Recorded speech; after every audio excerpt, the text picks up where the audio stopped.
What's up everyone, Soldier First Class here in today's mission. I can barely contain my excitement because of what we just saw at Tokyo Game Show.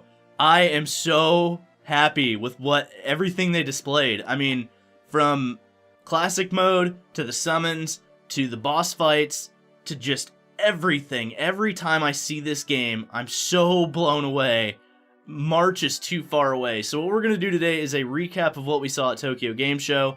The Final Fantasy VII Remake's official Twitter gave us an English translation of some of the things that we saw there. So we're going to be going over that, we're going to be talking about what we saw, and just getting super hyped for March 3rd, 2020. I've got 2 weeks off of vacation for it. I am ready to go. Let's do this, Square Enix. Let's do this recap.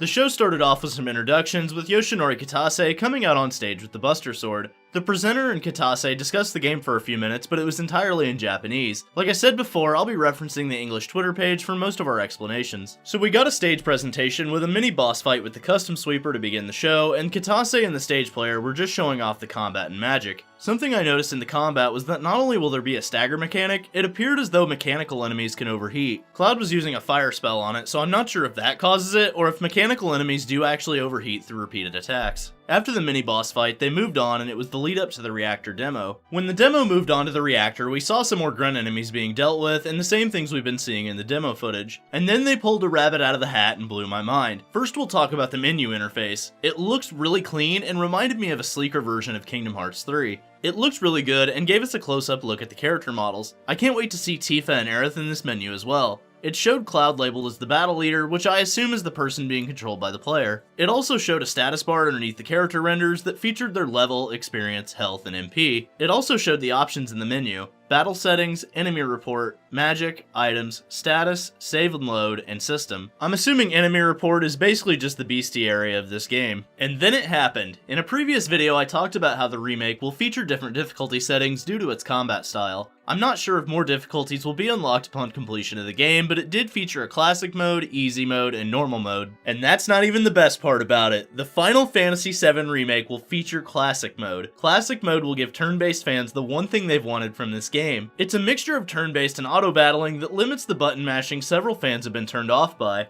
This game is officially going to connect every single Final Fantasy VII fan together, and that makes me happier than I've ever been to discuss this game, and that's definitely saying something. Like, in all seriousness, I'm having so much trouble recording this video because I'm so hyped about classic mode. Like, I'm not even a hardcore turn-based guy. I love turn-based, but this edition, they are cementing their legacy in this game, and I could not be happier.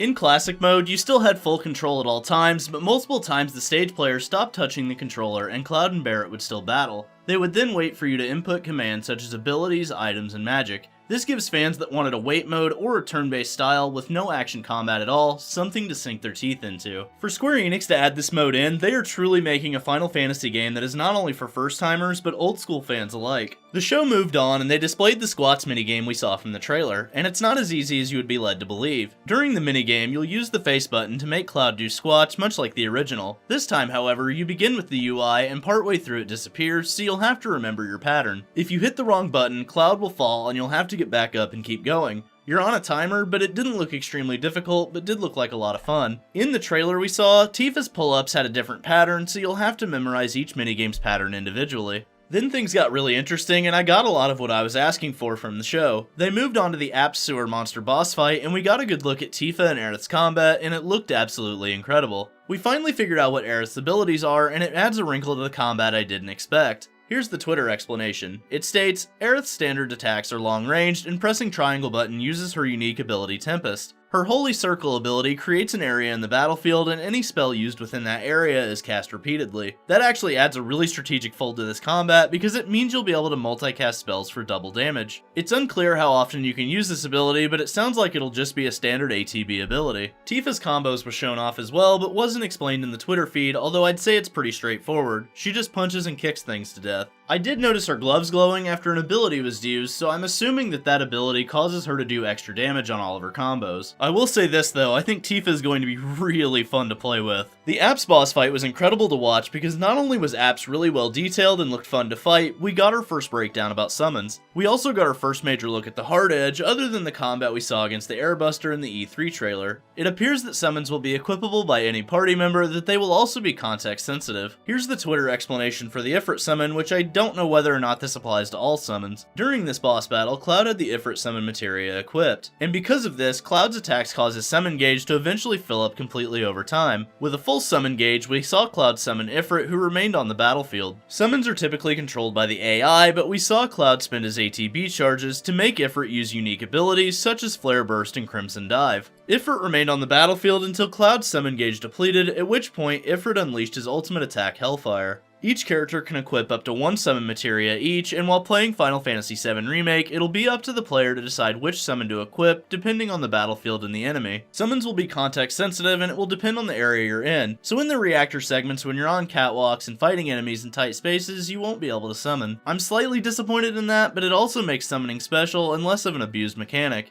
It also makes sense from a game design point because it would look really wonky if summons were able to be brought into play when you're shuffling down a corridor or hallway. So overall, I don't mind this system at all, but it's a little weird that you can only equip one summon materia at a time. But with 3 different party members, you'll be able to mix and match your summons, so it isn't all that disappointing in that regard. I'm also curious if the context will apply to all summons, or if the smaller DLC summons we get for pre-ordering will be available for use in any area. Almost like a size ratio that allows certain summons just to be used whenever you feel like. So while summons are active, your party will remain on the battlefield as well, causing massive damage output. Summons also don't require MP anymore to cast. I touched on this in my Titan in the first part of the Final Fantasy VII Remake video, and it appears I may have been right. If this is the case, then Gaia's Wrath may in fact have been Titan. We weren't able to tell if Ifrit was summoned by name or by ability name, so it's still just speculation at this point. Overall, we got some incredible video footage and some amazing features shown to us. The stage show was fun and exciting, even though I didn't understand a single word of it. I'm glad the official English Remake Twitter page posted these explanations though.